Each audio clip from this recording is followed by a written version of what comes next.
It's no secret the Raiders have struggled for much of the 21st century. Of course, they did have some success in the early part of the 2000s with John Gruden and Bill Callahan. They made a Super Bowl. They may have even made another, if not for the Tuck Rule game with Tom Brady. You know, the Raiders were a once proud organization, but since their last division win in 2002, the Raiders have had 13 different head coaches if you count interim head coaches, and 9 since 2010. Rich Bisaccia, I thought, did a really good job. They let him go. They bring in Josh McDaniels, courtesy of now owner Mark Davis. Who could have seen that going wrong? Oh, everybody? Yeah, I don't know what's going on. He just doesn't deserve another shot as a head coach, probably. I know I'm not the guy who makes those calls about who deserves what, but, dude, after the Broncos and snaking the Colts and now the Raiders, just make him offensive coordinator to the Patriots until that stops, because he shouldn't be a head coach. We've seen just terrible organizational malpractice. Dave Ziegler, the GM, got cut loose. Anyway, enough about that. No Jamarcus Russell talk coming up here either. We're just going to shoot right into the rebuild, try to turn this team into the once proud organization that it used to be. Let's just win, baby. Let's go, Al Davis. And this is the team.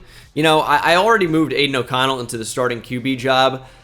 I'm not a big Jimmy Garoppolo guy. I know everyone pointed to his success with the 49ers like he wasn't being carried by the rest of the team.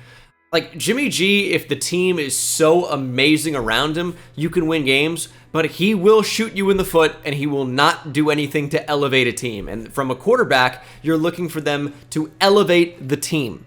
He's just not that guy. So paying him, you know, to come be your guy, I just didn't love it. Now, it was a 3-year deal. With the way it was weighted, it really made it so you could have an out after a year or two, so it's not really like the worst thing ever. I just think, you know, what are you hoping for with Jimmy G? You know what you're having. I'd rather, you know, try to develop a young guy, but, you know, with Devontae Adams and Josh Jacobs, you're trying to win right now. This is your window. I don't know. It's just kind of a weird spot. Like, should we trade Devontae Adams in this rebuild? I know the Raiders didn't do it at the deadline, said they're not doing it in real life, but he's 30 years old. I don't know if we're going to be that competitive right now. Doesn't have a lot of money left on his deal, but we could also get a lot back for him. It's a tough call. He's obviously really, really amazing. A top 3 or 4 wide receiver in the NFL without question, and I don't know, it's just been tough for him to show it so far with Vegas. He came to play with Derek Carr. Seems to be a mistake at this point. Defensively, you know, we're just trying to develop our guys. Max Crosby's a stud. You're hoping that Tyree Wilson can become one. And then outside of that, there's just not a whole lot. Like, Marcus Peters is kind of like just that vet that you throw in there to start games. You know what you have with him.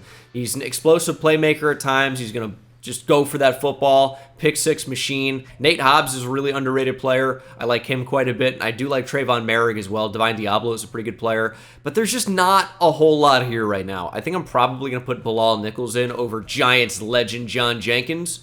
But, man, we have a lot of work to do. Josh Jacobs is certainly one of those tricky ones because he is a great player when healthy, 25 years old. However, he's only playing on the franchise tag in 2023, so the Raiders are going to have to figure out a long-term contract or let him walk in free agency. And we've seen that trend with running backs now, and it's not like anything particularly new. It's really tough to be a running back and have a long career. It's such a position that just gets a beating, right? So, you know, these guys can only stay healthy and at the top of their athletic peak for so long. And the lifespan of a running back is extremely low. However, in Madden, we'll have a few more years with him. I'm going to try and re-sign him and not trade him. It seems like it's always the defensive ends that gets the strong camp, training camp standout. But I like that because it's Tyree Wilson, our first-round pick. Now, his block shedding and power moves were about the same until his last upgrade, where he got a +3 to power moves. So I think I may just take the +5 to block shed instead of +3 to power and finesse. Although getting finesse move up would be nice as well. Maybe we'll just focus on pass rush at first. We may get this again for Tyree Wilson next year, and then we can consider block shed. But pass rush could be really important for him winning Defensive Rookie of the Year. So I guess that'll be our focus for right now. What's the auto-generated class looking like? We have a couple of defensive ends and a couple of quarterbacks at the top. I could consider taking a defensive end, and the strengths of the class: corner, right end, of course, and wide receiver. Now, we could use all of those positions, really. I know it's like, yeah, Max Crosby, Tyree Wilson. We could get into like a 3-4 versatile defensive front. Max Crosby would play 3-4 outside linebacker, not an unfamiliar position for him. And then Tyree Wilson, as this bigger guy, could be either a 3-4 defensive end for us or a rush outside linebacker. But I think we're just going to look to take the best player available and then kind of mold the team around that. Corner, definitely a need. Wide receiver, definitely a need, especially if we decide to trade Davante Adams, which I'm not sure it would be in my best interest to do, but it's something we're at least going to consider. This has actually been quite the turnaround. We started 0-2, but since then are 4-1, making our record 4-3. For those who are expert mathematicians, you guys figured that one out pretty quick, I would bet. But focus scouting, it's got to be defensive end. It seems like it's going to be an extremely strong defensive end class. And even though for the Southeast, these strengths of the class are supposedly wide receiver and corner, which is interesting, it's also defensive end. And you can see 4 out of the first 5 prospects are defensive ends. So even though wide receiver and corner checks off 2 of the 3 possible boxes, or 2 possible boxes out of 3 total, any way you want to slice it up, probably choosing a defensive end specialty scout would have been better to get an idea on those top 4 players. I thought we were going to have a really high pick. May end up being a bit lower just because we're winning now. I don't think we're going to end up making the playoffs, but our defense is playing well enough.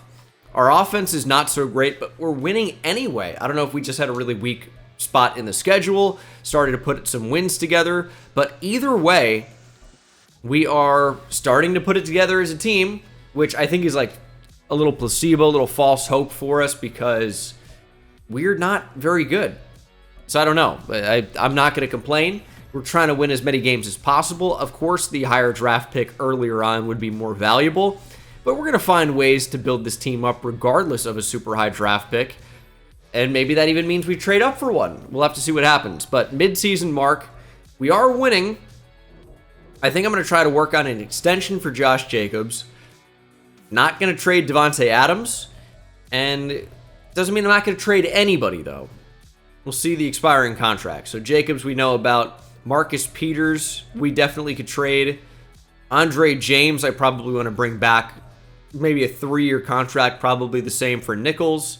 And then, what is DeAndre Carter? 30 already. I feel like he hasn't even been in the league that long. 7 years.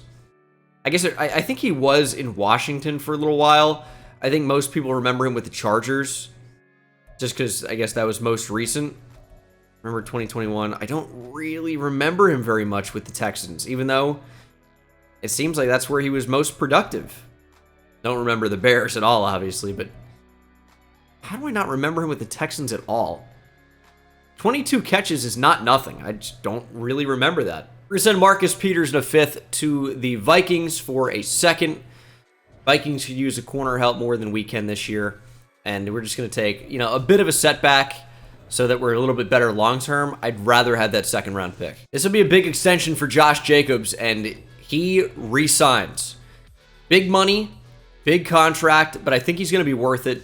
And Bilal Nichols, like a 2-year deal, I guess would be a little bit more comfortable, especially with his age. And I say his age, but you got to figure it out this way. 26 years old, will be 27. Start to regress at 28. How many years of development do we have for a 74 overall player? Yeah, 2 years works a little bit better for me. Bilal Nichols is back.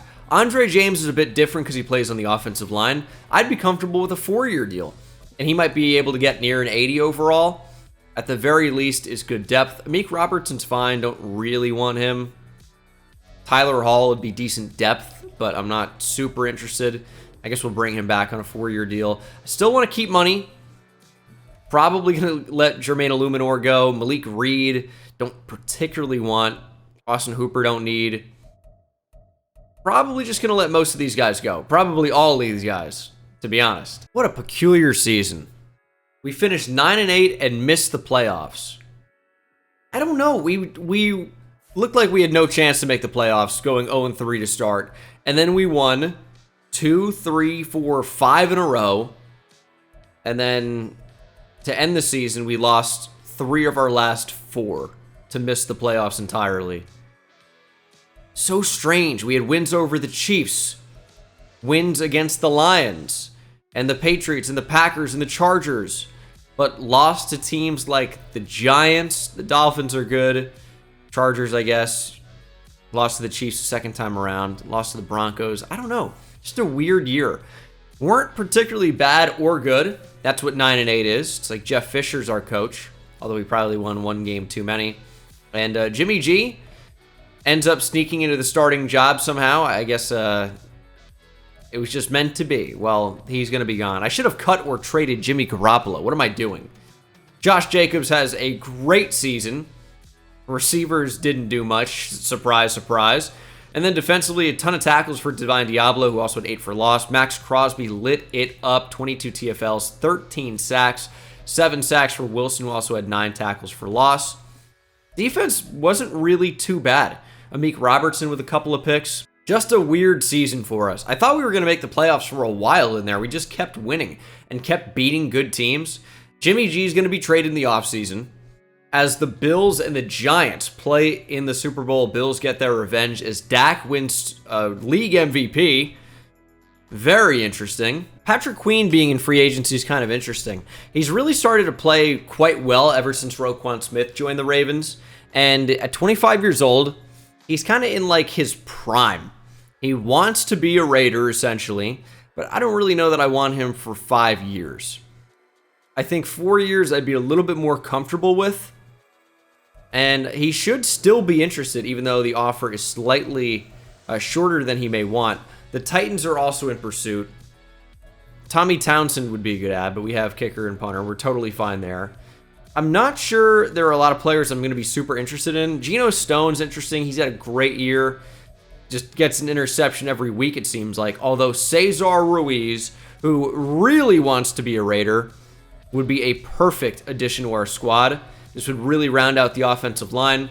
Right tackle would still be a need, but the interior would be shored up. We have Dylan Parham at left guard, Andre James at center, and then, of course, the natural starting right guard would then be Cesar Ruiz. We still need a tackle. Jermaine Illuminor's here, and I guess that's going to be the guy for a year. Could potentially draft a tackle. Illuminor, yeah, I've never seen someone that fit the bridge player tag as much as he does. And we end up signing Patrick Queen and Cesar Ruiz. The two that I wanted end up signing. Thankfully, Patrick Queen in the coin flip chose the Raiders over the Titans.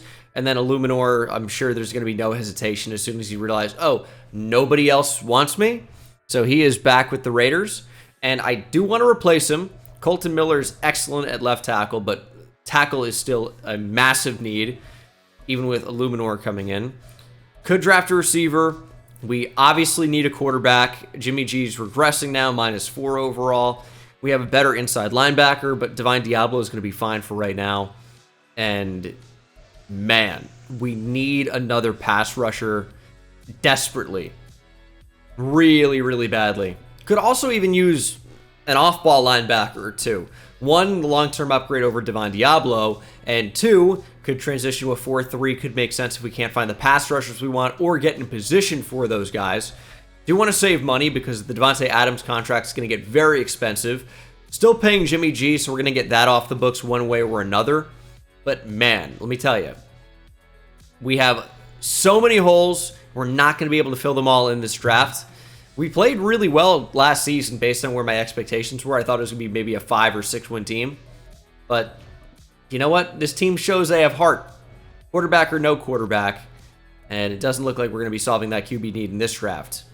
Not from Earl Bernard from Ohio State. However, the number 1 pick, Alex Charles, looks worth drafting at number 1 if we can get in position. Yeah, it's not going to be a quarterback draft for us probably. If I can trade up to number 1, it might be worth it to get a top 5 guarantee. But there are some good players outside of that projection that are still good. And the tackles, let me tell you, the tackles look great. I don't know how Marcus Gibson's only around 3 to 4 talent unless the class is just overall really, really good. because he looks extremely solid. This looks like a player I'd be comfortable taking in the first round. A, awareness, impact blocking, and then B, pass block and run block. How is he only a round 3 to 4 talent? All of the tackles look honestly very good. And then at corner, the number 1 guy looks pretty awesome as well. Lorenzo Rhodes from USC, 22 years old, just all around very well rounded, and would be an instant starter on the boundary. It'd be a great replacement to Marcus Peters, although would we want him very high in the draft, or Steve Dixon down the board? Better athlete, same cover ability, taller, younger. That's the guy, Steve Dixon, bringing the dick to LV, and what happens in Vegas stays in Vegas. Tyree Hall, ooh, elite speed. Could also be a good option with A-man coverage down the board a little bit. Oh, and this is a 6'5" corner from North Dakota State, Dante Caldwell. What are you doing playing corner at 6'5"? Go play receiver. He can't catch the ball, probably, is what it is. A 6'5" corner. How preposterous. That's the only word that comes to mind. That is just absurd. Some of these safeties look like they could be pretty good as well. Yeah, I like where we are in the draft. We have a number of talented players to go after. I was hoping these off-ball linebackers would be a little bit better. You know, usually you can find some really good talent down the board at linebacker. Maybe Harold Harris is that guy. He's a pretty good athlete. The attributes we do know about seem pretty good, but we have a lot of questions at linebacker. No real, like, guarantees. So we pick at number 13 in the draft. We have to decide whether Alex Charles is worth trading up for. Great traits, great key ratings, great athleticism. He's just going to be a really, really good player. Top 5 talent, obviously, in the class. But it is so expensive to trade up for number 1 that I think it almost makes it not a possibility. Do we add Dixon and Cox onto the same team? Seems like a crazy combination, but one that could work. And this would solve our need at right tackle, provided he's actually good. And he looks like he could be. Doesn't look like amazing or anything, but it's tough to know with these tackles, as I talked about a little bit earlier with Marcus Gibson. Some of these players look really good, but I guess somehow we're not. And I don't know if it's athleticism that's being factored in. I'm just not really sure. Because there are a bunch of really, like, talented looking players that just don't have that high true scouting grade, and that's what their overall actually is. So how do we differentiate who's, you know, a pretender from who's actually very good? We need Steve for sure. That's probably a top 5 player in the class if I had to bet. So to me, it just doesn't make sense to trade up this year. We are trading number 13 as well as a couple of other picks in there. The highest being a 2025 third for a first and a second this year from Tampa. So they're moving up a little bit. We're getting their second round pick as a result. And we're just going to make the decision a lot easier for us and take the best player available at 19. Now, I am considering the tackle if Mitchell Crowder is available, which he is. I wish I had a better idea about pass block. He's not like the most insane athlete ever. I think I'm just going to opt to take the corner, who is not available anymore. Are you kidding me? How does this happen? You're not supposed to go for like 20 picks. They took other corners. Out. Don't be out of order. Don't be unpredictable. They're still good corners, but I wanted that one. I thought by trading down, we'd be able to trade down, get more picks, and get more of the players that I wanted.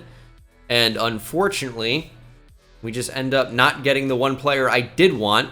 And there are other players I want as well. Might make a deal with the Eagles here. Yeah, I think we will, because we'll move back to 28. We'll pick up their second rounder next year. Hopefully, the next player I want doesn't get taken right in front of me. And he did. There goes Tyree Hall. Oh my God, I hate my life. I know what everyone's saying. Stop trading down. In theory, it's so good. It's not working out today. I'll tell you that. What about Terrell Baldwin? He's got elite speed. He's got B-man, B-zone, B-catching. There are other corners I want, though, or at least one other corner. Sean Allen is available. I mean, I think we all know what's about to happen. I'm trading down again. We're going to trade completely out of the first round, get the Vikings first rounder next year, a third rounder next year, some late picks in this draft. And we have somehow managed to go all the way into the middle of the second round and haven't drafted anybody. How fun is that? All right, but I think we are finally going to draft somebody. Is it Sean Allen that we start with? B pass block, B run block. There are some other offensive linemen I do like in this class. He looks good. I don't know if he looks great, but we're going to take our first shot with Sean Allen. Does have hidden dev. That's a great start. 91 strength, 76 acceleration, and maybe a starting right tackle right away over Jermaine Illuminor. I would say it should be. Should be a starting right tackle over Jermaine Illuminor right now. And we still have a couple of picks here in the middle of the second round. Definitely need to capitalize. Now, there was a guard who I liked, who we didn't necessarily need, who is now off the board. So that makes this decision a whole lot easier and probably better. So we're going to take Harold Harris from U of F, 22 years old, about 230 pounds. He's got great speed. Is he the one? He looks like he could be. I also like the look of DeMarcus Nash, who might come up next. Kind of a tough call for me, to be honest. Nash is definitely bigger, faster, might have better ability. Is there any way we can get them both? I don't know. I think we're going to try to.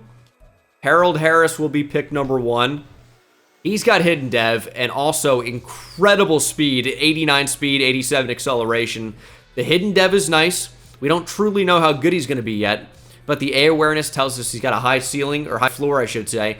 B block should be play rec, B tackle. All of that says high floor. He's going to be at least decent. And I think that's a pretty good pick for us. And I'd like to take the other linebacker if he stays available here with our last pick of the second round. And then we don't pick for a while. So we might have to move up if we like that corner, which I do. But I think DeMarcus Nash is the pick for me. 6'3", 236 at LSU.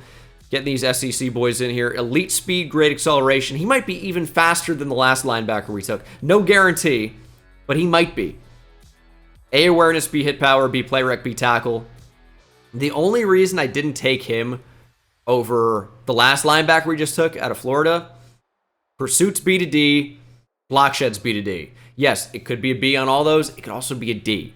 So I took like the go with what you know approach rather than taking a chance. Now that we took a chance on Marcus Nash, we see the result is a great athlete, 90 speed and acceleration, but only normal development. Not a huge deal at linebacker, but obviously you're looking for hidden. And I think we're going to try and trade up now. Don't want that corner to get taken ahead of me. A corner just goes with the next pick. I'm not taking any chances. I'm going to try to move up. Think of a picture for Byron Young here. I might have asked for a retake, but is he asleep? It looks like Weekend at Bernie's. I don't even know if his eyes are open. Sending Divine Diablo and some future picks as high as a third next year to the Panthers for this current selection. We're not going to let this player go off the board. I did want to hold on to that third rounder in case there's a player available that I still want to draft. But Dante Caldwell, the 6'5" corner from North Dakota State, is going to join our team. He's got A press. Zone coverage is horrendous. Man coverage we really don't know about, but he runs pretty well. He's got A tackle, and he's also 6'5". Did I mention that? Does have hidden dev. It's not guaranteed just because he's tall to have hidden dev, but great speed, phenomenal change of direction for a 6'5" corner, 91, 85 agility, 91 acceleration. It seems like it's all going to work out in the end. Yes, we missed out on a number of players that I definitely like the look of and wanted to draft, but that's okay. And there are a couple of guys down the board that I still want. Ernie Carroll, if we want him, we're going to have to draft him here. Potential starting center, maybe. I know we just re-signed Andre James, but maybe a year of development and Ernie Carroll can go into that role. Let's draft him. Does have hidden dev. Great pick down the board here. 86 strength, 79 acceleration. Offensive line is really the only position group where I actually care about getting hidden dev. It's obviously like you want it, right? but it's not the end-all be-all at quarterback or receiver. Corner, you do want it probably. Linebacker is not really a huge deal if you don't have it. Same thing with the defensive line. But man, it is make or break with the offensive line. And John Fletcher from Ohio State still available. Had him on the board.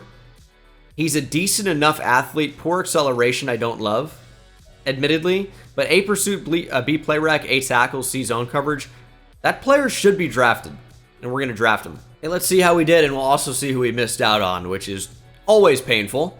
But it seems to be a pretty good class. Sean Allen's a 72. Not so bad for a tackle. And I'll prove that by showing you that he is already the number 32 ranked right tackle in the entire NFL. In the top 25% of that position.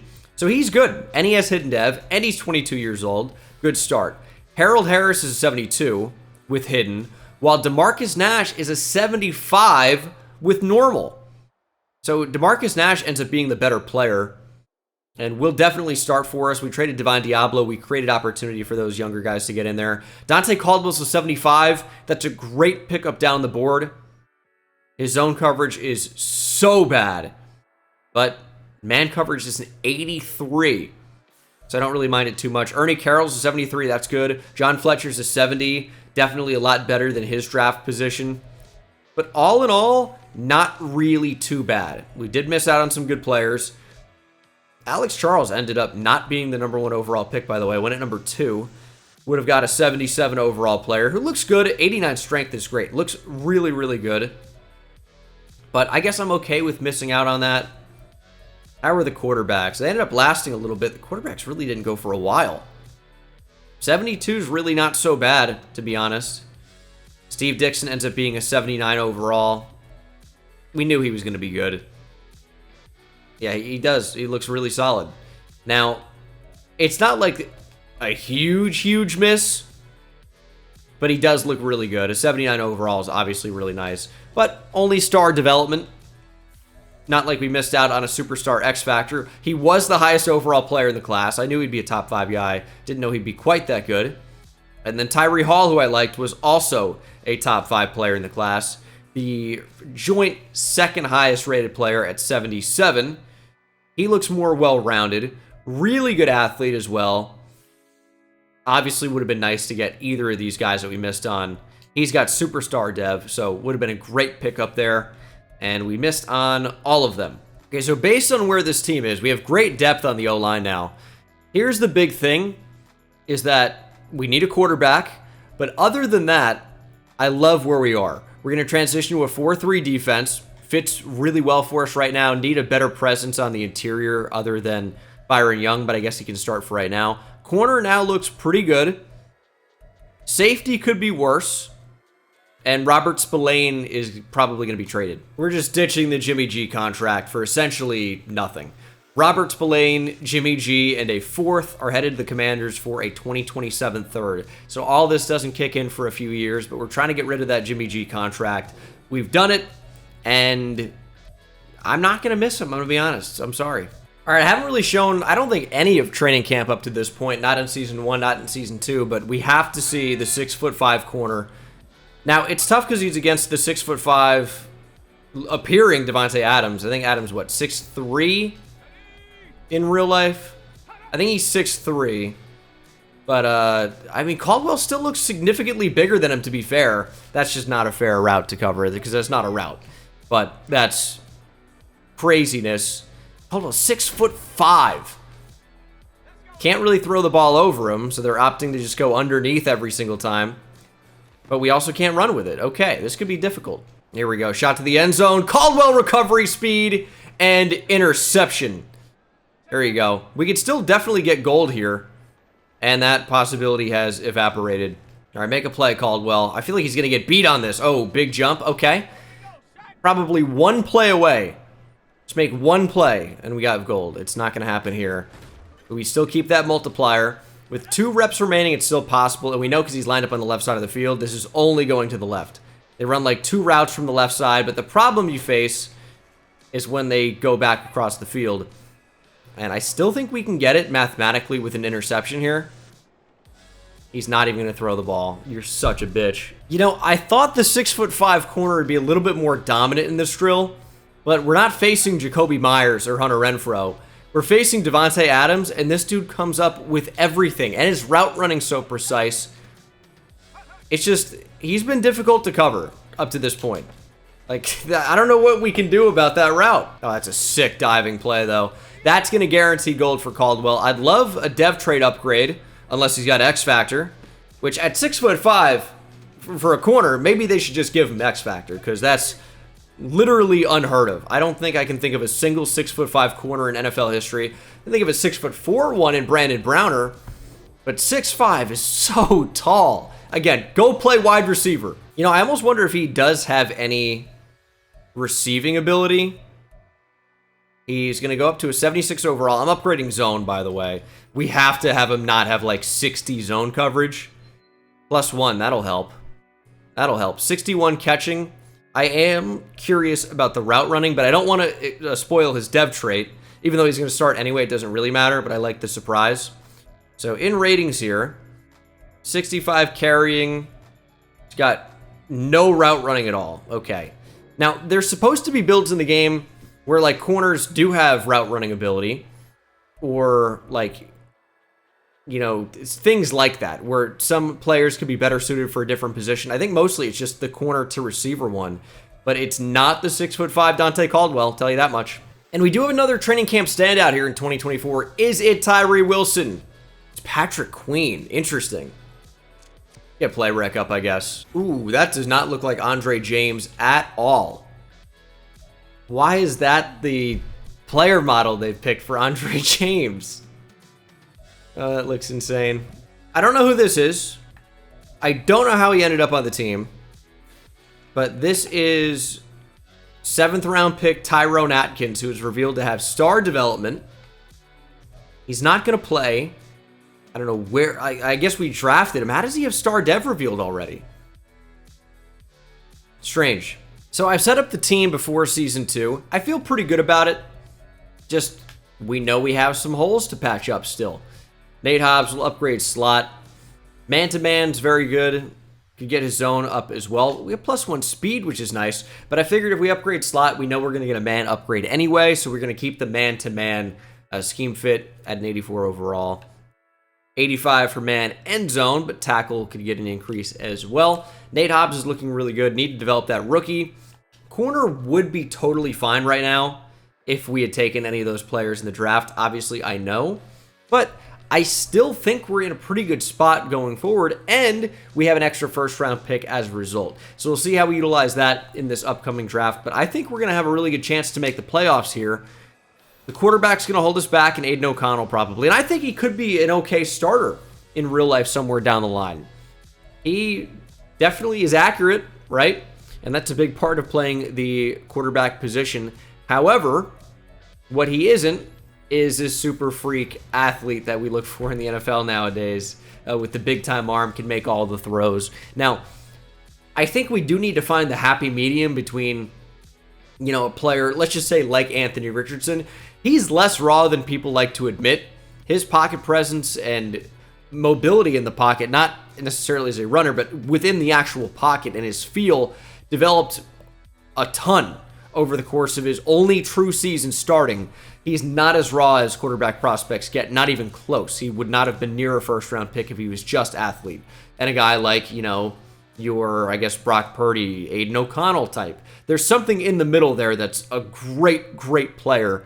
But Aiden O'Connell can still be a very solid quarterback, just probably never going to be one of the league's best. But he could be doing what Brock Purdy's doing if he's in, you know, the perfect system. So, anyway, all that to say, I like the possibility of Aiden O'Connell in the NFL. I think he could end up being a decent starter. Quarterback at number 1 and 3, as well as 7 and 10.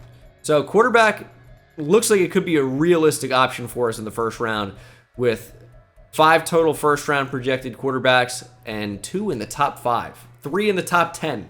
A big win over the Chiefs in week 1. Did Patrick Queen get the upgrade? Nope. It's so tough for some of these guys to do it in simulation, even in the game as well. So we're 5-2 at the midseason mark. Maybe we don't even need a quarterback. We have the number 10 scoring offense and the number 27 passing yards per game, but our running game is so good that it doesn't matter. And our defense is so good that it doesn't matter. We're allowing a decent amount of passing yards, but we are not allowing even 100 yards per game total on the ground. We're just having a phenomenal season, really. 5-2 is, again, ahead of expectations. The Chiefs are struggling, the Broncos are struggling, but the Chargers are 6-1. Nate Hobbs, Trayvon Merrick, Hunter Renfrow is a free agent. Tyrone Atkins only on a 1-year deal. Says he's a rookie, says we drafted him, right? Why would he be a rookie? Shouldn't he just be on a 4-year deal? The only way he wouldn't be is if he didn't make the team and they got re-signed, right? Or was signed out of free agency. I don't know why he'd be on not a long-term contract. I'll give him a 7-year deal. He wants more money, which I guess makes sense. Same deal with Eddie Silas.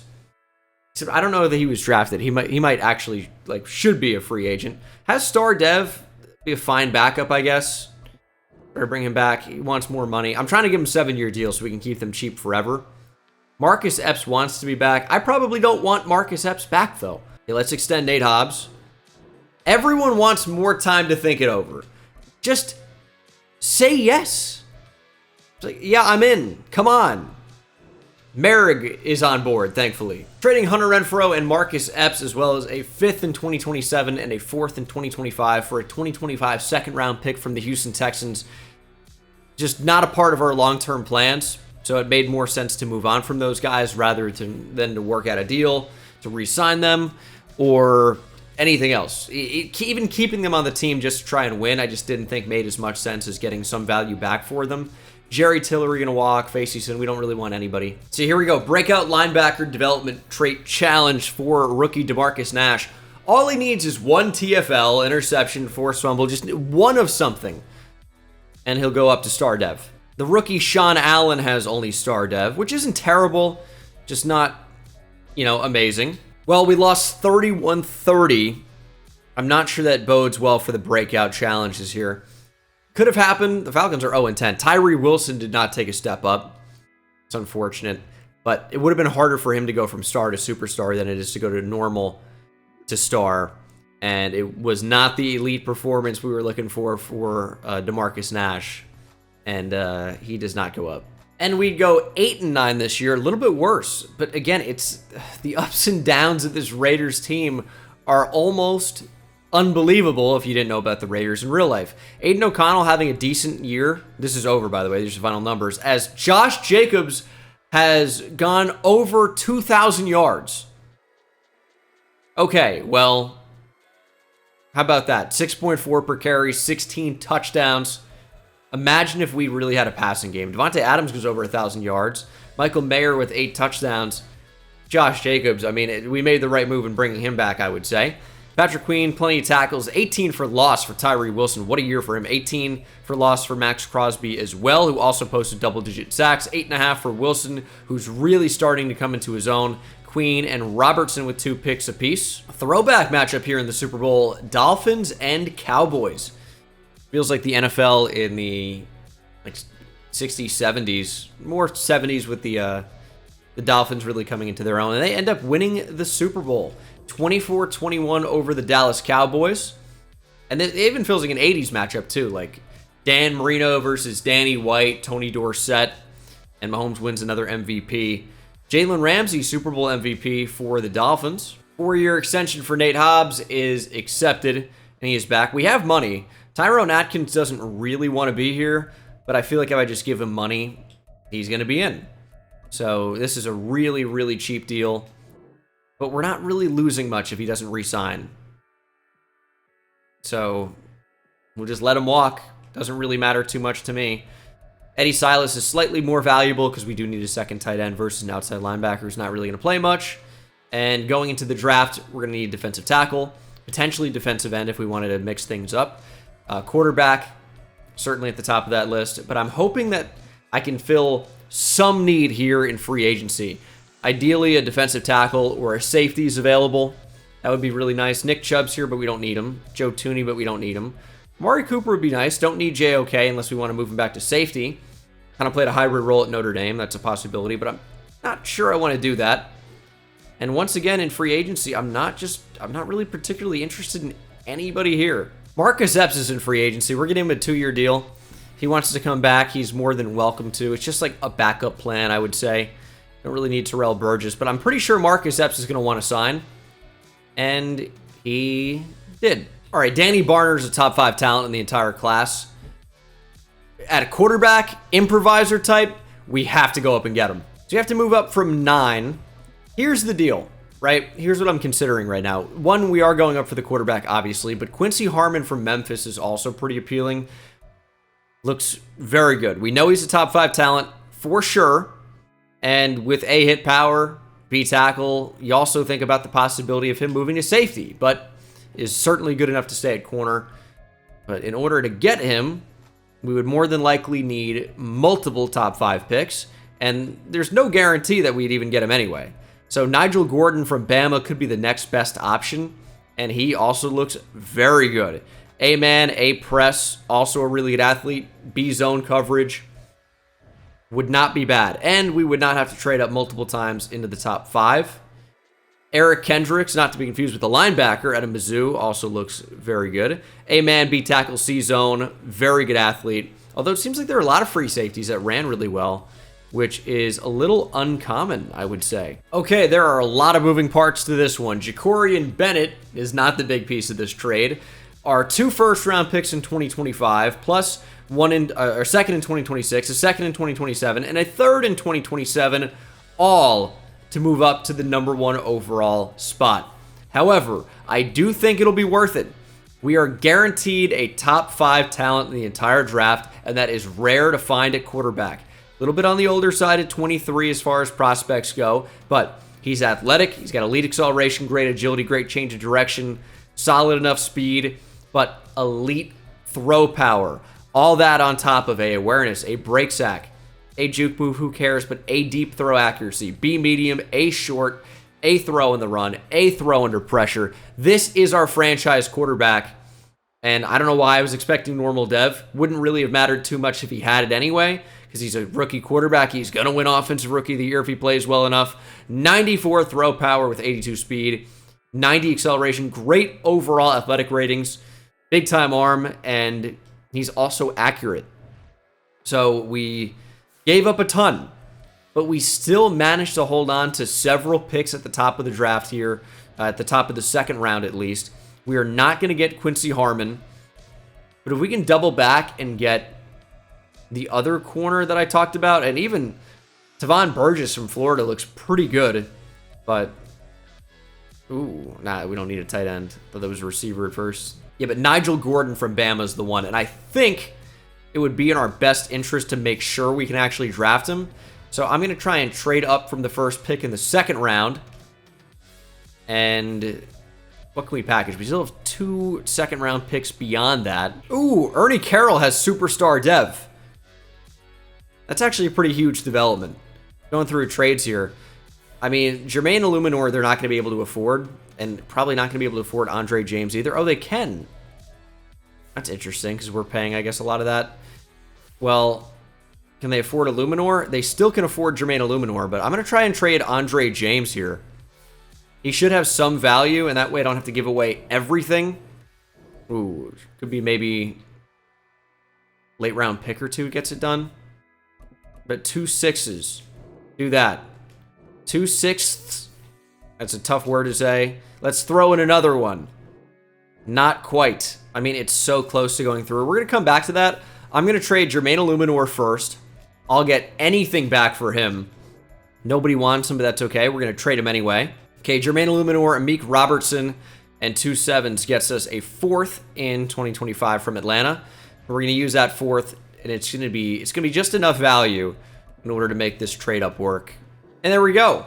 Andre James, 2 seconds and a 4th for number 22 and number 52. So it's a slight trade back in the second round, and then a trade up into the first round, and hopefully that corner stays on the board, because then my secondary, or at least my corners, are going to be complete. Don't need a safety at this pick. I think it's got to be the corner. Quarterbacks are staying on the board. Now, Eric Kendricks really is a tempting choice. So we know he has A-man. Which really would not be a bad option. I just don't know. I think it's one or the other, right? I don't think we're going to be able to get both. Nigel Gordon looks really good. Is there any way I can get both here? It would have to be Kendricks now. Darian Samuels also here. Also looks pretty good. This is a really tough choice. We need a safety. And another corner would be really nice when they look as good as Nigel Gordon does. I just don't think we're going to be able to do it. Maybe. Maybe if I sacrifice the rest of the draft and trade up from 15 with my other second rounder to a pick at the top of the second round, and then maybe I can even slide up a bit more. 2 second-round picks could be enough to get me a late first or number 33 back from Chicago, but I'll try to trade into the first. And then we should be able to get both. And that's going to work, actually. 2 second-round picks gets us a first. So it's probably going to be one of the safeties here. And then the corner. Do I even feel comfortable at 28? This is a little bit of a weird spot. Also, DeMarcus Nash is up to star dev. So already that looks like a little bit of a better draft pick here. I know we need defensive tackle still, but I just don't think that's going to be something that's solved in this draft. Okay, what an interesting trade. Zamir White, Aiden O'Connell, number 28, a 6th, and then a 7th in 2027 gets us the number 23 overall selection from the Colts, and now we can just go back-to-back and guarantee we get whoever we want. So I now will have a decision between the safeties, and I don't think there's a defensive tackle worth drafting here. Like, Darius Truman looks good round 2 to 3. We've seen this build before so many times, the C block shed A finesse moves. We've gotten lucky with it before. Now I kind of wish I had another second-round pick. Well, we're going to cross that bridge when we get to it. Ben Yancey's like the exact same deal, except he's 6'1", 290, as opposed to 6'4", 295, 295. D'Angelo Drummond, same deal. Like, all of these guys look basically identical, but we'll worry about that. We're going to take Nigel Gordon first. We'll worry about that later. B catching, A man, A press, B zone. Great athlete. Corner is completely solved. Normal dev, of course, but athletically, he's great. Skill-wise, he's going to be great as well. I stand by this being a good pick. Normal dev sucks to look at, but he's going to be good. And then we need to make the right choice with these safeties. Back-to-back, so let's compare them. B hit power, A man, B tackle, C zone, 21 years old. Great speed, only decent acceleration. Great change of direction, though. Ran in the mid 4.4s. Definitely good. I like the A awareness. I think coverage is good. B hit power, B tackle. All that looks good. You have 95% scouted. Darian Samuel, on the other hand, is more of a question mark the more I look at it. He's got B man, which is worse than the A. C tackle, which is worse than the B. Hit power, we don't know about. He's got great speed, ran even faster, good acceleration. The block shed, I think he's worse, which means he's going to have a higher dev trait somehow, and it's going to be the wrong decision to take the player that looks better. But I'm going Eric Kendricks out of Mizzou. Welcome to the Raiders. He has hidden dev, 91 speed, only 86 acceleration, but good change of direction, agility, and jumping. He'll be a starting safety for me sooner rather than later. Probably will start over Marcus Epps right away. And the last thing I need to do is make a decision about whether or not to trade into the middle of the second round. I don't have a ton of trade capital. I do have all my first round picks, but that's kind of it. I don't have a lot here. I have somehow 613, 6136.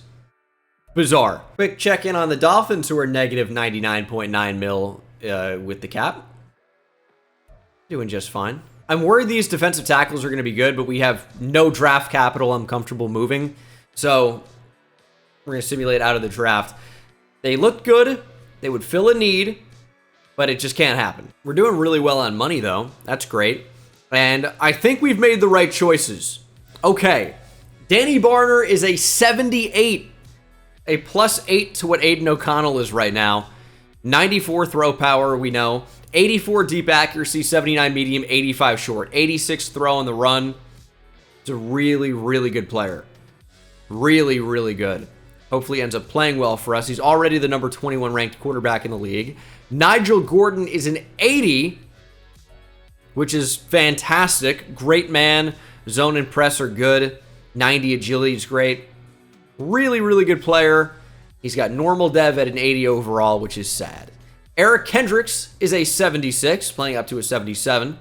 Already a top 32 ranked free safety in the league. Man coverage is great. Zone coverage is not too bad either. Hit power is good, although not amazing, but quite good at an 80.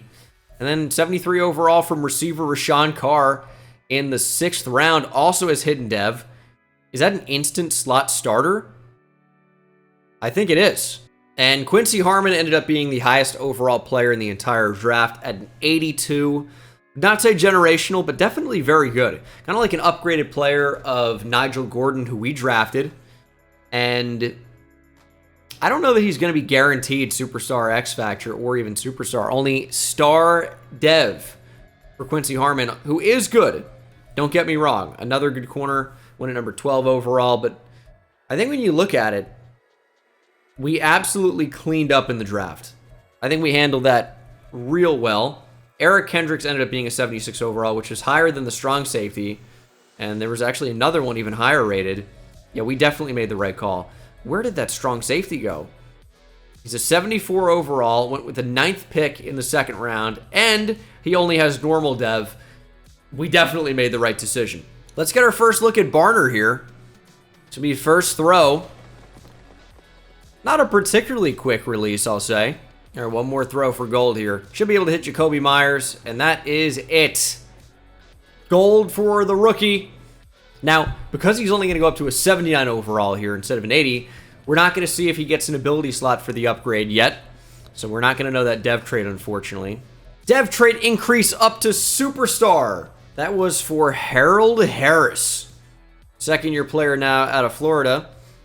He was a lower overall to DeMarcus Nash, but started out at Star Dev and is now still going to stay one dev trait ahead. So he gets a boost up to a 75 overall. Not far from 76 overall either.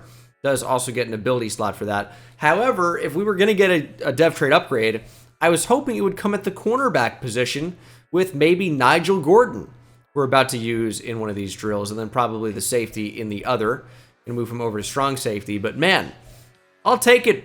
I'll take what we can get. Although big news for Caldwell, Dante Caldwell has superstar development. I don't know if he had it or if he got it. It seems like he would have had to have had it based on what we're seeing. So big time moves from Dante Caldwell. We now have our franchise quarterback in Danny Barner, which is nice. So things are starting to fall into place. We're still probably going to have a big time running game in year 1.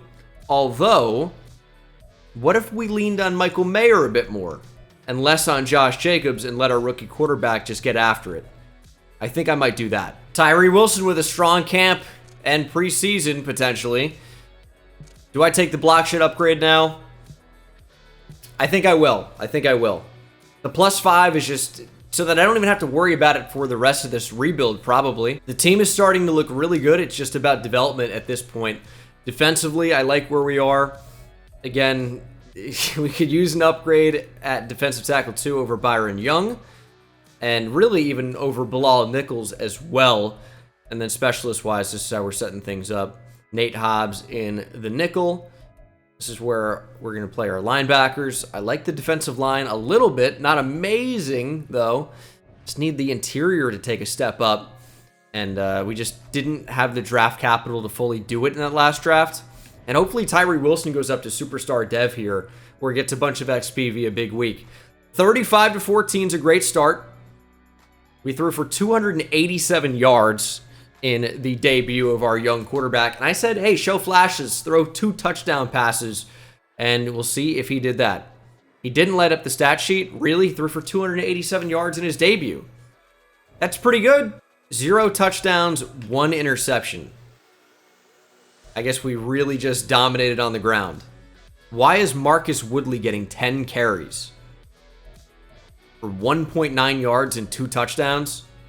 I need a better second running back. It's clear that that's going to be really important in this playbook. And Tyree Wilson, of course, did not go up. It's just never going to happen. All right, moment of truth for Danny Barner. Don't know his true development trait, but I'm hoping when we upgrade him here to an 80, unless Field General only leaves him at a 79, we'll get a plus ability slot at the end, revealing Superstar Dev or higher. And that's exactly what happens. He is at least Superstar Development. Mid-season mark in 2025, and I am conflicted. We're 5-1, but as great as we're doing, we have some big-time free agents, Jacoby Myers, Colton Miller, Bilal Nichols, I guess, to some degree, but we really need to do better than him. Dylan Parham, I want back. Re-sign a couple other players like AJ Cole at punter, for example, but these are the big two, at least. But Jacoby Myers is 28 years old. He is as good as he is ever going to be right now. I really am heavily considering trading him. And I just think if we're going to be set up for years beyond this one, it's probably better to not have Jacoby Myers, who doesn't want to be here, doesn't want to re-sign. Final year of his deal. Rashawn Carr, star dev. I just think we should look to trade him. Now, if we can swap for a different wide receiver, I'd be happy with that. Just bang my mic. But I just think that Jacoby Myers is not the answer for us right here. With our draft picks, we're doing very well. So we're currently slated to have a very, very bad pick in 2026. But I feel like the framework, like the structure of this team has mostly been built as Danny Barner is revealed to have superstar dev. We just need to develop players now.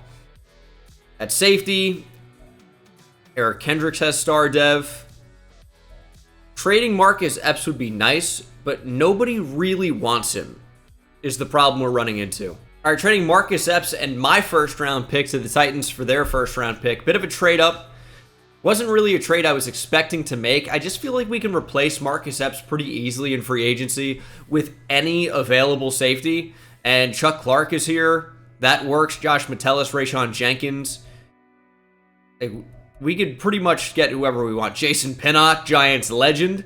But I am going to sign Chuck Clark. It's basically Marcus Epps. Very interesting trade. I am trading Jacoby Myers and John Fletcher, as well as a first next year, third this year, and second the year after that, for John Bonner, not his name, Jaden Bonner, who's a made-up player, and Jamison Williams. So we're getting a ton of speed into the offense. Yes, trading Jacoby Myers does stink a little bit, but we're getting a really good player back, at least potential-wise. 24 years old, he's on a 4-year contract, going to be an 81 overall very shortly, maxed out speed pretty much, and is developing as an actual receiver. So we're getting him at a perfect time, and then we really needed to upgrade our interior defensive line, and that's exactly what we've done. Jaden Bonner, Georgia defensive tackle, that's exactly what you want nowadays. They are so sick on the defensive line. Of course, we know guys like Jalen Carter. We know another Eagle, Jordan Davis. Georgia has been a powerhouse lately for recruiting and developing interior defensive linemen. Even like Bear Alexander, who transferred to USC, was thought of to be one of the better interior defensive linemen in his recruiting class, and is, of course, not there anymore, but just an example of an interior guy. Like, you could include Trayvon Walker a little bit, who's a hybrid. But anyway, this is a made-up player. Not really much of a pass rusher, but superstar dev. Good pass rushing traits. If we can develop that part of his game, he's going to be a really nice player, and he's still super young. So Bilal Nichols, I think, will probably just try to extend or hold on to, and I like the trade a lot for us. Obviously, I had to give up, Jacoby Myers and a couple of top picks, which isn't amazing, but I think we more than made up for it with the return, and you could argue, and I think successfully, that we are a better team post-trade deadline than we were going into it, even though we did lose our second best receiver. And then Colton Miller should be an easy extension. That's exactly what happens. We need our franchise left tackle. That's exactly what he is. And then Bilal Nichols, I'm looking at 1 or 2 years. I mean, he likes the 1-year deal. It's not terribly expensive. Bilal Nichols returns. Good deal for us. And then I'm probably okay not re-signing Chuba Hubbard, who I picked up in free agency. But Dylan Parham, I can't say the same about him. Gotta have him back, and he re-signs as well. And that's pretty much all I really care about. Chuck Clark is there, could be an okay player, but we can just grab him back in free agency for nothing if we wanted to. This is probably the worst I've ever seen the Cowboys do in simulation. They're 3-6 going into week 11. I'm sure they're going to beat us, but wow. They're almost always in the Super Bowl out of the NFC, and here they're not even on track to make the playoffs just a few years down the line. And we missed the playoffs. What? You can't tell me Jacoby Myers is the reason we missed the playoffs. We got off to a really hot start, and then post-trade deadline, we were horrendous. 2 wins, 3 wins since week 7. I don't know, dude. A lot of close losses in there. Got a young quarterback. I guess you're kind of expecting some ups and some downs, but my goodness. What an absolute collapse. Danny Barner really was pretty turnover happy at 18 interceptions. His accuracy still needs to improve, up to 96 arm strength already. Josh Jacobs continues to dominate. Receiving-wise, Michael Mayer was incredible. Devontae Adams, very similar numbers to the tight end, which isn't amazing. Jamison Williams working in there. And then defensively, 20 TFLs for Max Crosby, 16.5 sacks. I don't know why we just completely fell apart. We can't win 10 games. And the Colts beat the Falcons in the Super Bowl. Very interesting. Rookie of the Year went to Broncos quarterback Eric Cody, but that is for the AFC. And that's unfortunate because we play in the AFC as the Raiders. So no offensive Rookie of the Year for our quarterback. Just all around a really disappointing season. It wasn't even our offense's fault. We had the number 6 offense. Our defense was ranked 30th. Why were we so bad? Either way, we need improvements on defense. Zach Martin would be a great add to our offense. Does want to be here. It just doesn't really make any sense to get him. Don't need James Cook either. There are no defensive players that fit what we want to do at all. Free agency's been extremely disappointing. Grover Stewart would be good to just throw somebody in there because we have money. It's a 1-year deal. It doesn't really matter. But there's nobody that can really actually help us. All right, we'll see if anybody decides to sign. Offered a ton of different players. We got Roger McCreary. Good depth in our secondary. Same thing with Donovan Wilson. I might move McCreary back to safety, to be honest. And then Chris Barnes as well. Good depth at linebacker. I'd like for Grover Stewart to sign. And he does as well. And I kind of want another defensive tackle also. I targeted Derek Nottie. He decided not to sign. But we can easily get a third defensive tackle. And I still might try and go out and get one in the draft. I just want guys for my goal line packages. And DJ Jones should fit that for a year. We have to make the playoffs this year. It's incredible that we have not. We're not going to bring Zay Jones back. Michael Mayer is up to superstar development. Could use another tight end behind him, though. Could still use a big-time receiver. And then defensively, I haven't noticed any dev trait changes. It looks like we have good depth at defensive tackle now, which is, pretty nice. Corner's great. Good depth at safety. I mean, the defense, they need to be better. And I think a big-time pass rusher could help solidify that on the other side of Max Crosby. I want it to be Tyree Wilson. It just has not been up to this point. So we pick at number 20 in the draft. I've scouted a number of these edge rushers. I was hoping Dennis Jackson would be a bit better. We do have some true round 1 talent defensive ends. Dennis Jackson looks good. I would still draft a round 1 to 2 talent sometimes. Devin Hobbs from Michigan. I mean, it's just not a great athlete, but otherwise is quite good. We'd probably just be better off trying to trade for an established player at a position we're looking for with our picks rather than actually trying to draft one. Although, I did not notice Josh Woody. Man, we have so many dick jokes in this one. We talked about Cox earlier, Dixon, and now Josh Woody. Although, his medium and short route running are terrible. He's definitely amazing down the field. And I would bet would be available at our pick. I might be talking myself into this. All right, round 1, pick 20. I'm going to consider it if he's available. If not, we'll pivot, obviously. There's Hobbs. And the receiver should still be available, and he is. I don't know if I'm excited or not excited. He looks really good. I mean, so does Evan Hayward, too. We're not really sure about his catching, for sure. He's got elite speed, though. D, short, and medium route running. They look very close. I I don't know what to do about this. So I was looking at trade options, and I have found one that I absolutely cannot turn down. I see Cooper Kupp. He's like an 80-something overall. Deontay Johnson. I cannot trade this or turn this trade down. Paul Gray is a superstar X-Factor 23-year-old wide receiver, and they are giving us picks, and I cannot make the trade happen due to salary cap restrictions. The 49ers are negative 43 mil. Oh, this is devastating. You sons of bitches. That's so sad. I'm just going to get Jerry Jeudy, probably. Like, that's nice, I guess. Trading DJ Jones, a first, a third, and a fourth round pick for Jerry Jeudy and number 37. So that way we get an upgrade at receiver. We feel okay now about trading Jacoby Myers. We just upgraded. And if the other receiver that I liked is still available with this pick in the second round, we can now just draft him. And Woody's still available. But so should be the other receiver I liked. And I have no idea what to do. It's really close. Hayward has B deep route running, B spectacular catch, C catch in traffic. Whereas Woody has A deep route running, B catch in traffic, and A spectacular catch, but worse release and is slower. He has good speed, whereas the other receiver has elite speed. I think I'm going to end up taking Josh Woody. Ends up having hidden development, 92 speed, 94 acceleration. We knew he was going to be pretty fast, but not amazingly fast like the other wideout.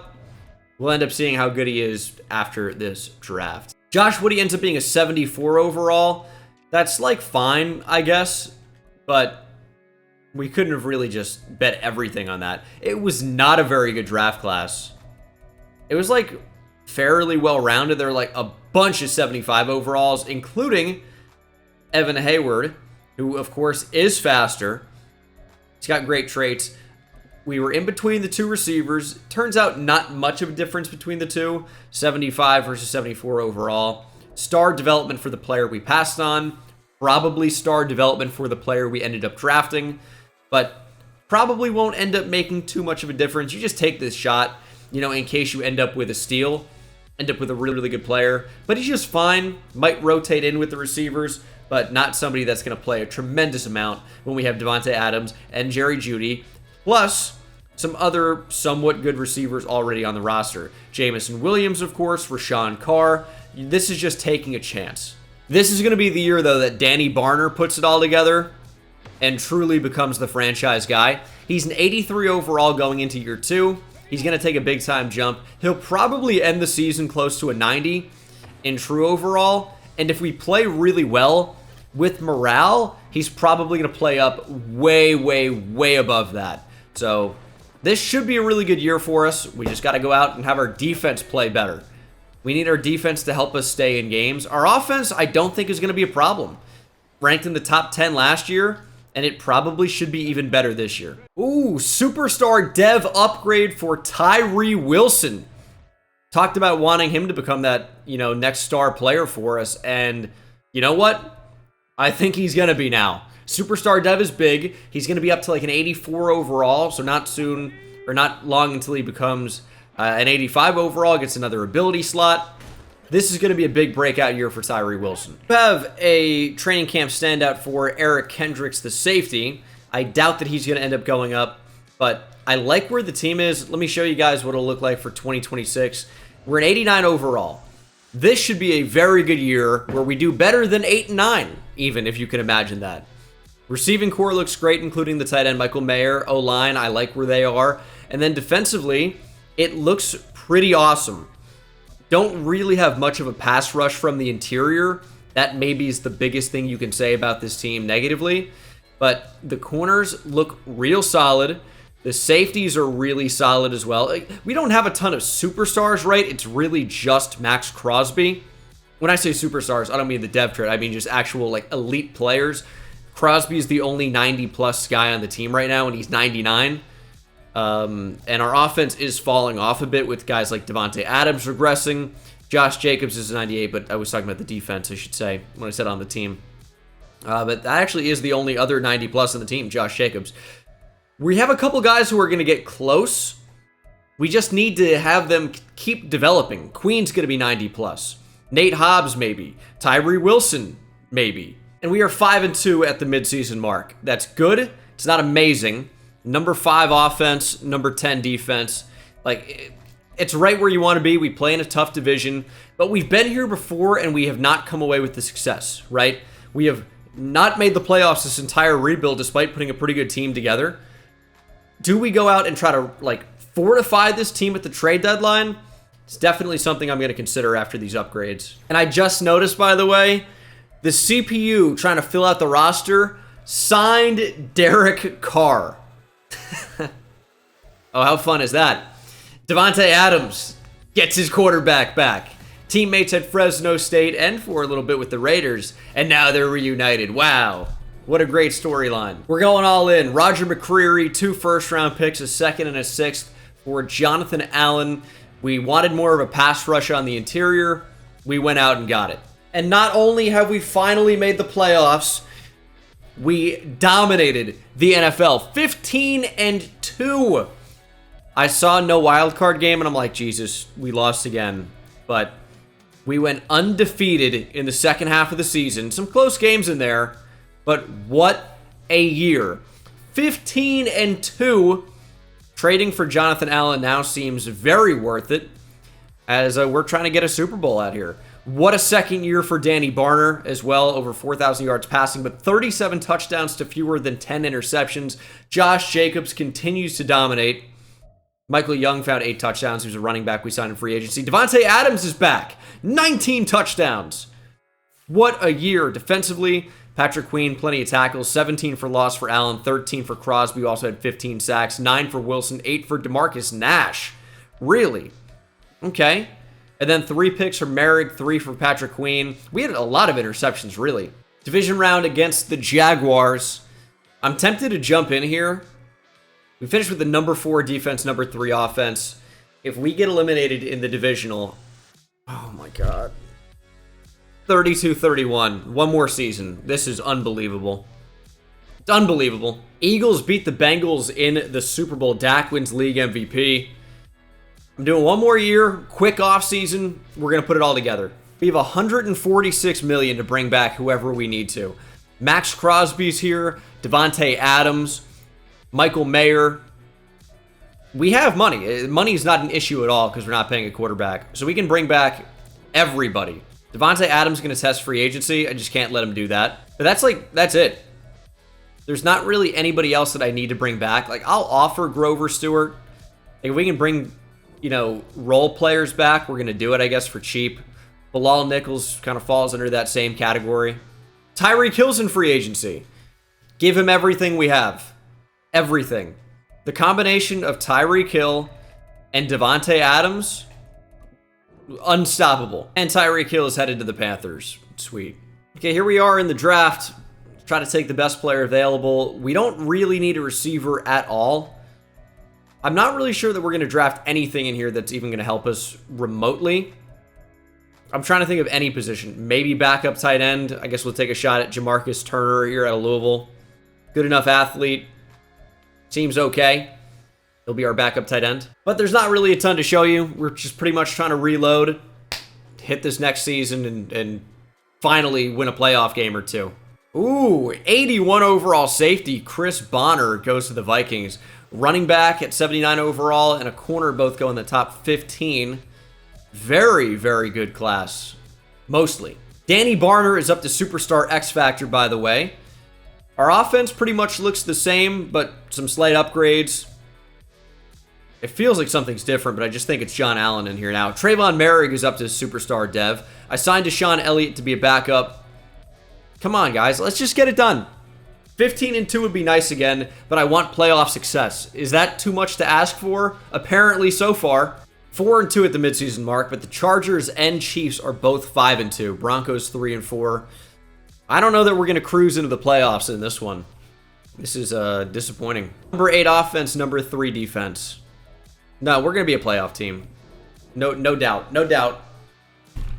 Some doubts. Very many doubts, I guess, actually. 15-2, and we're in the wild card. This is another insane second half of our season. We're just a second half team. Back-to-back losses week 2 and 3. Did not lose after that. A bunch of really close games, for sure. But we won all of them. Are we fake like the Vikings were a year or two ago in real life? Maybe. The Jags will probably eliminate us from playoff contention. It's going to be extremely sad. Danny Barner, second in the NFL in passing yards. Still a good touchdown-interception ratio. Josh Jacobs continues to dominate with 24 touchdowns. Devontae Adams is still great. Michael Mayer took an even bigger step up. Other receivers don't even really exist on the team. And then defensively, pretty much the numbers that you're used to. Max Crosby still dominating. Tyree Wilson continuing to play fairly well. Jonathan Allen also exists, and not a whole lot of picks. Ready for a wild card loss. How about it? We actually win a game. Another one-score game. We only win by a touchdown and a 2-point conversion. Although I doubt that's how we got to 28. Probably just scored 4 touchdowns. All right, early lead. 14-10, and the Bengals take it right back as I say that, but we take it right back as I say that again. It's 24-17, 24-20 now, 31-20 as we head towards the fourth quarter. We extend our lead to 18. It's 38-27 now. The Bengals are trying to fight back in it, but it was not enough. Josh McDaniels, pretend that's Antonio Pierce, ends up coaching this team. That's why we're losing, by the way. Josh McDaniels still the head coach, but 377 passing yards and 4 touchdowns without a pick from Danny Barner. We found our franchise guy. There's no question about it anymore. Conference championship is against the 16-1 Miami Dolphins. Okay, well, I saw the Dolphins. They don't have Tyreek Hill anymore, remember, but they're 16-1. And the Dolphins usually do not perform very well in simulation, which is, it's not that strange, but like it's strange to see them at 16-1 is what I'm saying. This is insane. 87 overall, so they are good to our 92. But 16-1, down 7-0 as we are on the road. That's why we were in the wild card at 15-2, by the way, because we're just a 16-1 team in the AFC. I probably figured there was another 15-2 team, and they just happened to have a tiebreaker, won the first round bye somehow. But they didn't really end up being too much trouble. 35-24 is your final. I mean, it was close at first, right? But we just dominated in the second quarter, really, it looks like, and cruised to a win. And it's the Panthers and Tyreek Hill in the Super Bowl. He declined to go to Vegas. He ends up playing in the Super Bowl anyway. Let's go ahead and take a look at the final team. They're an 85 overall, so not bad, but not as good as we are. Michael Mayer up to Superstar X Factor. 90 overall is what he's playing up to. And then defensively, don't see any changes, but the team is just gradually getting better and better and better. So the ratings are up a little bit higher than what you're used to, especially with morale, right? So Raiders, Panthers, Super Bowl, 92 versus 85. And they have Amari Cooper as well. Why are you going after Tyreek Hill? Just let us have him. What a pain. And here we go. 3-0 Raiders to start this Super Bowl. Panthers can't get on the board, and our defense continues to play well as our offense needs to wake up. 10 is not enough, but maybe it will be. Panthers finally on the board with a field goal. We're in the fourth quarter right now, and we are burning time off the clock, but it's 3rd and 13. A first down essentially would win the game. That's what we need. Michael Mayer, maybe? Nope, couldn't get it to him. Saw some of those vertical routes, just didn't feel confident. And now it's all going to come down to the field goal. A 50-yarder from Daniel Carlson. Here we go. He's got that superstar ability. I'm a little off to the right. DTR with the hold, and that kick is good. 2-possession game now with hardly any time to go. And we'll see if our defense can end it. 2nd and 20 for the Panthers. All we need to do is take time off the clock. That is it. Going with the screen. Just keep them in bounds. Oh my goodness. That's not going to happen. It's a huge play for Carolina. Big pancakes from their offensive line. Bryce Young has made the Super Bowl, man. He's getting a lot of hate in real life. Oh, CJ Stroud should have been the number 1 overall pick. Their situations are vastly different.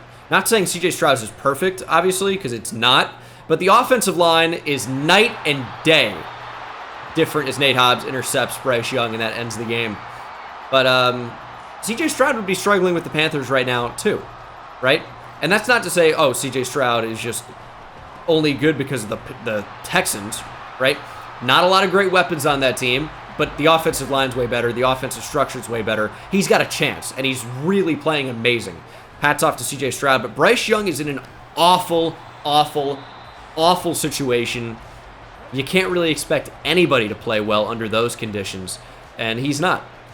He's also struggled as well. It's not just the offensive structure, lack of playmakers, and awful pass-blocking offensive line. It's also that he's made some rookie mistakes too. But people saying he's a bust already. Why do you want to be stupid? Like, everyone's so gung-ho to proclaim the next great potential player as a bust instantly.